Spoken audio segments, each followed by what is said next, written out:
जय शिवधारा। जय जय शिवधारा। हम कोई भी काम करते हैं किसी भी दिशा में, तो उसमें कुछ सपोर्टिंग फैक्टर्स रहते हैं। जो कार्य हम लोग कर रहे हैं उसके साथ अगर ये किया जाए तो उसका लाभ ज्यादा मिलता है। जैसे रोटी की खाने के बाद थोड़ा मीठा खाने से, गुड़ खाने से रोटी जल्दी हजम होती है। चाय और दूध में अगर छोटी इलायची मिलाई जाए तो बहुत सी पेट की तकलीफों से छुटकारा मिल सकता है, एसिडिटी आदि से। और अदरक 35 साल की बड़ी आयु वाले जितने भी हैं, अदरक चाय में डालकर पिएंगे तो थोड़ा इधर दर्द हो रहा है, उधर दर्द हो रहा है, ये तकलीफ है, वो तकलीफ है, भूख न लगना आदि कई प्रकार की तकलीफों से छुटकारा मिलता है। तो पी हमने चाय लेकिन डाली अदरक, तो उससे फायदा हुआ, लेकिन साथ में थोड़े सौंफ भी डालने चाहिए। वैसे ही हम लोग कोई काम कर रहे हैं लेकिन कुछ ऐसी आदतें रहती हैं, बुरी आदतें, जिसके कारण हमारे अच्छे कर्म का फल भी कम हो जाता है। जैसे कुछ लोग पढ़े लिखे हैं, बड़े पद पर हैं, परिवार के बुजुर्ग हैं, बड़े हैं, किसी संस्था के कुछ विशेष पद पर हैं, तो कुछ लोगों को ज्यादा बोलने की आदत है, चुगली करने की आदत है, उसकी बात उसको बोलना। या जिनको वातावरण, एटमॉस्फेयर नहीं समझता, यहां मुझे किस लहजे में कब कितना और क्या बोलना चाहिए, बहुतों को ये नहीं समझता। वैसे ही सांसारिक उन्नति और आध्यात्मिक उन्नति में ईर्ष्या बड़ी बाधा है। कोई बढ़ रहा है, उसको देख के मन को कहीं तो भी डिस्कम्फर्ट लगता है, अच्छा नहीं लगता, यहां तक ठीक है। लेकिन उसके बाद हम लोग रिएक्शन रूप में क्या करते हैं, इस पर बहुत कुछ आधारित है, डिपेंड करता है। कुछ लोग दूसरों की तरक्की को देख के जलते हैं, कुछ लोग गिराने का सोचते हैं, कुछ लोग निराश हो जाते हैं, कुछ लोग फिर उनकी निंदा करते हैं। लेकिन कुछ भले मानस, भले इंसान ऐसे रहते हैं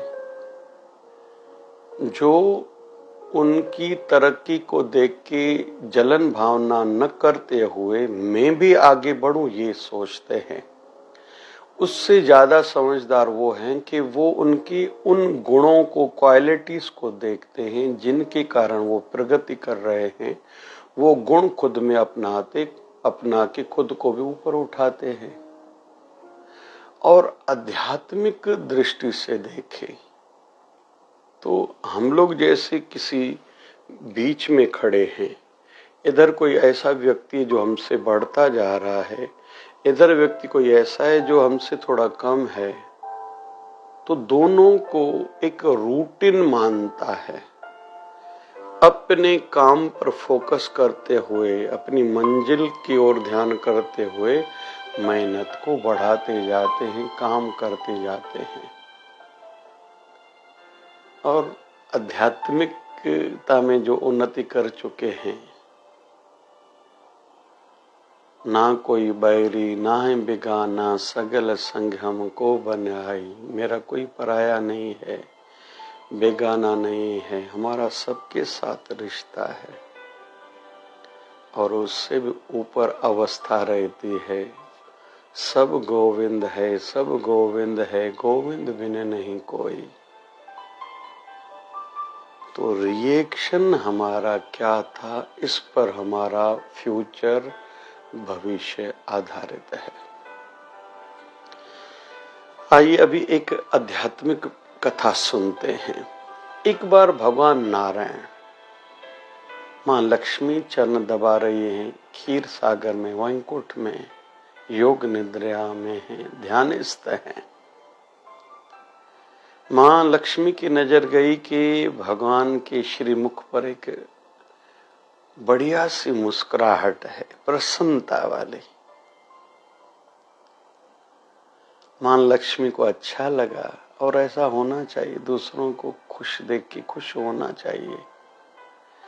तो माँ लक्ष्मी ने जब कारण पूछा था, भगवान ने जब आंखें खोली तो कहा कि आज मुझे भगवान शिव जी के दर्शन हुए हैं। प्रसन्नता मुद्रा में थे भगवान शिव जी, बहुत आनंद आ रहा था। भले सपने में मैंने दर्शन किया लेकिन आनंद अभी तक मुझे आ रहा है। हे लक्ष्मी, ऐसे लग रहा है कि मुझे शिव जी याद कर रहे हैं। चलो हम दोनों चलते हैं कैलाश पर्वत पर, भगवान शिव के दर्शन कराते हैं। हम लोग ये सीखे यहाँ कि हमें कभी भी किसी भगवान के, संत के, अपने गुरुदेव के दर्शन हो रहे हैं, मतलब वो हम पर कृपा बरसाने वाले हैं, इसलिए ये लीला करिए, अभी उनके दर पर जाना चाहिए। तो भगवान नारायण माँ लक्ष्मी को लेके शिव जी की ओर, कैलाश पर्वत की ओर, क्षीर सागर से, वैकुंठ से निकले हैं। थोड़ा ही आगे बढ़े तो सामने भगवान शिव जी जो माँ पार्वती के साथ आ रहे हैं, उनका दर्शन पाया। अच्छा संयोग बना, बहुत अच्छा लगा। शिव जी माँ पार्वती को कहने लगे कि पार्वती, तुझे पता है आज मैं क्यों लेके आया हूं इधर क्षीर सागर की ओर, हम क्यों बढ़ रहे थे? बोले क्यों? बोले रात को भगवान नारायण ने मुझे दर्शन दिया था। तो आमने सामने एक दूसरे के हो गए, दोनों गले मिले। इधर माँ लक्ष्मी और माँ पार्वती के बीच में चर्चा चली। माँ लक्ष्मी कहती हैं कि भगवान नारायण को शिव जी के दर्शन हुए, इसलिए हम दोनों आपकी ओर आ रहे थे, कैलाश पर्वत की ओर। माँ पार्वती कहती कि भगवान शिव जी को भगवान नारायण के दर्शन हुए, इसलिए हम आपकी ओर आ रहे थे। अभी दोनों भगवान एक दूसरे से मिले हैं प्रेम से। अभी दोनों देवियां देख रही हैं। बहुत अच्छा लग रहा था, अच्छा एक सिनेरियो था, अच्छी झलक थी। अभी शिव जी ने कहा कि प्रभु, आप अगर हमारी ओर आ रहे थे तो चलिए कैलाश पर्वत पर। फिर भगवान नारायण कहते हैं शिव जी को कि आप फिर हमारे यहाँ आ रहे थे तो आप चलिए क्षीर सागर में, वैकुंठ धाम में। अभी दोनों ने एक दूसरे को प्रेम सहत कहा। दोनों के आंखों में कहीं तो भी प्रेम के आंसू थे, भाव था। अभी निर्णय कौन ले? अंततः मां पार्वती जी को कहा गया कि आप निर्णय लीजिए कि हम कैलाश पर्वत पर दोनों चलें, सभी चलें, या वैकुंठ धाम में चलें। मां पार्वती कहती, प्रभु जब आप दोनों गले मिल रहे थे, मुझे तो ये आभास हो रहा था कि मेरे स्वामी मतलब भगवान श्री नारायण और आप मतलब शिव दोनों अलग नहीं हैं, एक ही तत्व है। शरीर दो जरूर है, नाम दो जरूर है, लेकिन एक ही तत्व है। मुझे तो ये लग रहा था,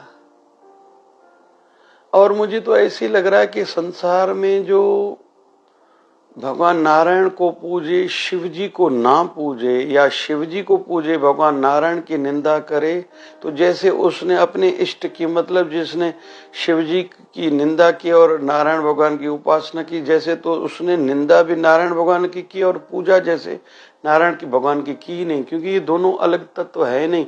पता नहीं लोग इनको दो क्यों करके मानते हैं।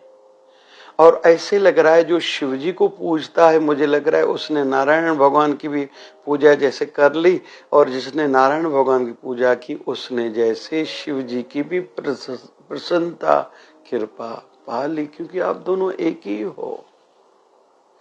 और प्रभु मुझे तो यही लग रहा है कि मैं, मतलब माँ पार्वती कह रही है, मैं और लक्ष्मी भी एक ही तत्व है, दो शरीर जरूर है, लेकिन हम भी एक ही तत्व है। फिर वही आप लोगों ने लीला के कारण ऐसी रचना की है। रही बात वैकुंठ भी कैलाश पर्वत है, कैलाश पर्वत ही वैकुंठ है, इसमें भी तो अंतर नहीं मुझे अभी भास रहा।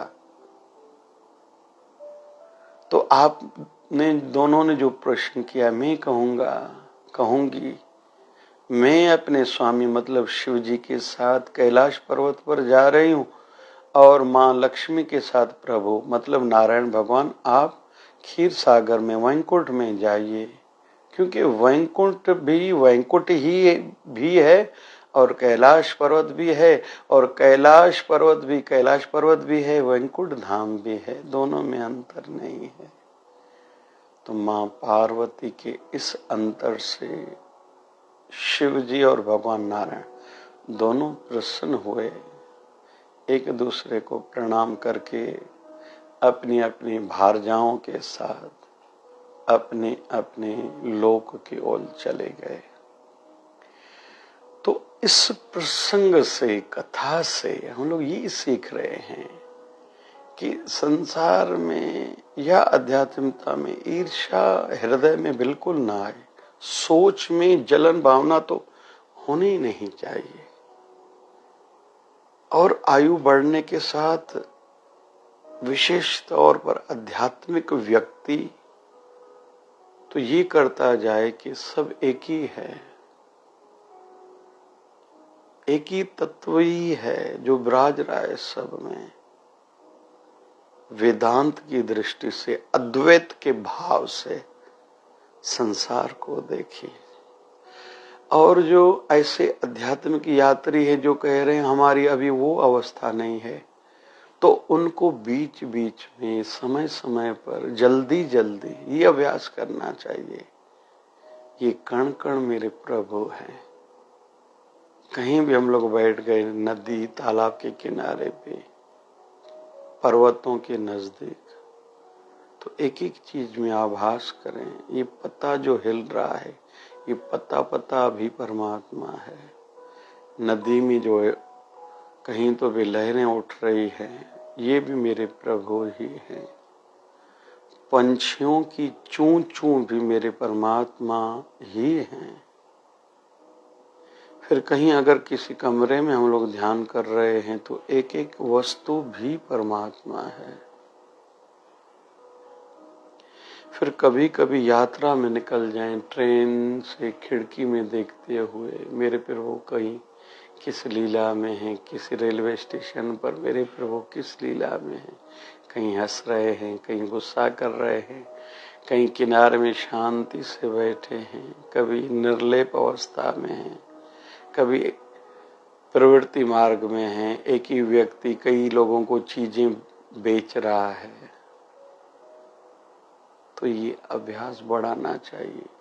फिर मेरे गुरु ही गोविंद हैं, गोविंद ही मेरे गुरु हैं।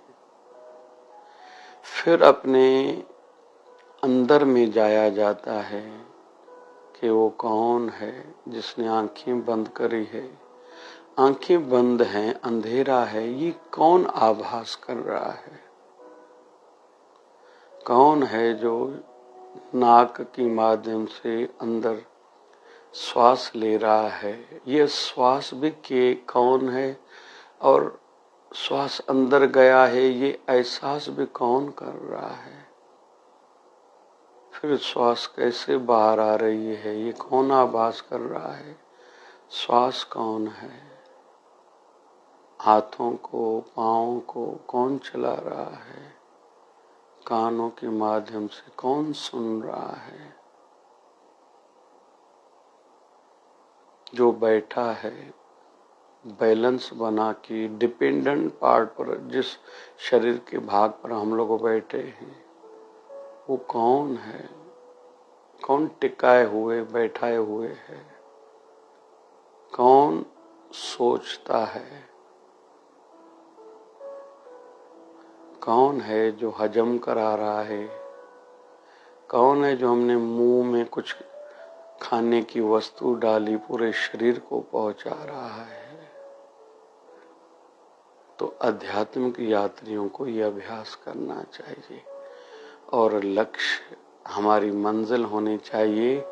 जब हम प्राण छोड़ेंगे तो उस तत्व से पहले ही एकाकार होके फिर शरीर त्यागेंगे। यही वेदांत है, यही सूफीनिज्म है, यही आध्यात्मिकता का सार है। और आध्यात्मिक यात्रियों को आध्यात्मिकता सिद्धि भी इसी में समझनी चाहिए।